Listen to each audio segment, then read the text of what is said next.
Hola, mi nombre es William Ortiz. Soy estudiante de la Universidad Estatal a Distancia y hoy les traigo un podcast relacionado a la etapa científica de la criminología, del curso de criminología de la carrera de Ciencias Criminológicas.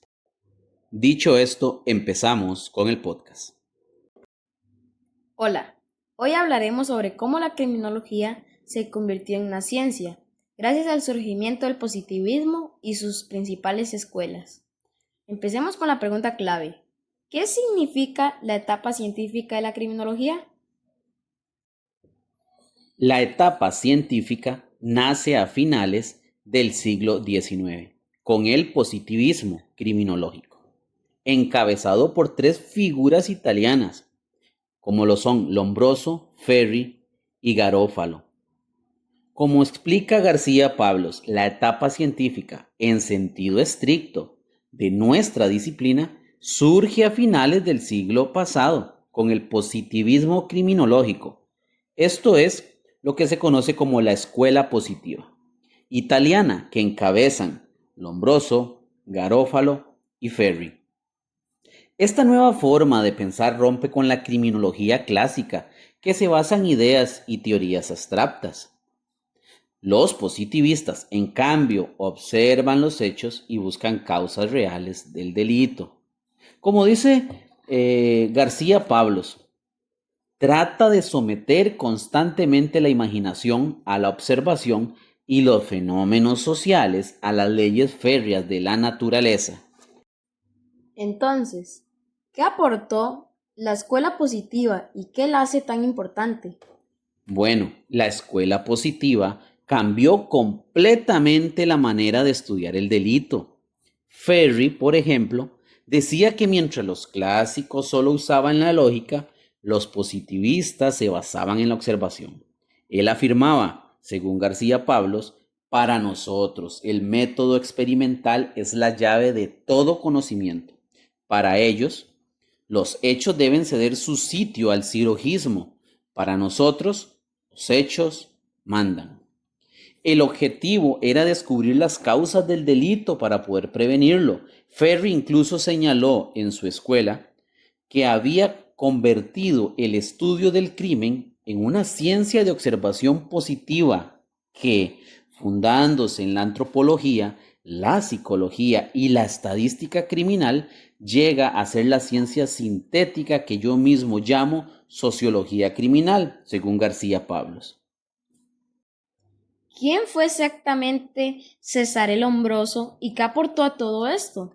Bueno, Lombroso fue un médico antropólogo italiano, considerado el padre de la criminología moderna. Su obra, El hombre delincuente, marcó el inicio de esta ciencia. García Pablos lo explica. La aportación principal de Lombroso a la criminología no reside tanto en su famosa tipología, como en el método que utilizó en sus investigaciones, el método empírico.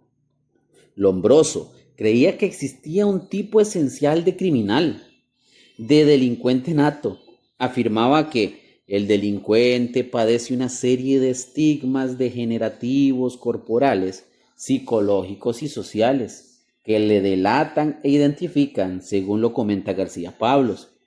Con el tiempo, estas ideas fueron muy criticadas porque no existían pruebas reales de que esos rasgos definieran a un delincuente. Como resume García Pablos, no existe, pues, el tipo criminal de corte antropológico diferente de cualquier otro individuo no delincuente. Ahora hablemos de Ferri. ¿Qué planteaba él? Ferri fue el representante del enfoque sociológico del positivismo. Sostenía que el delito no era producto solo de la biología, sino de varios factores individuales, físicos y sociales.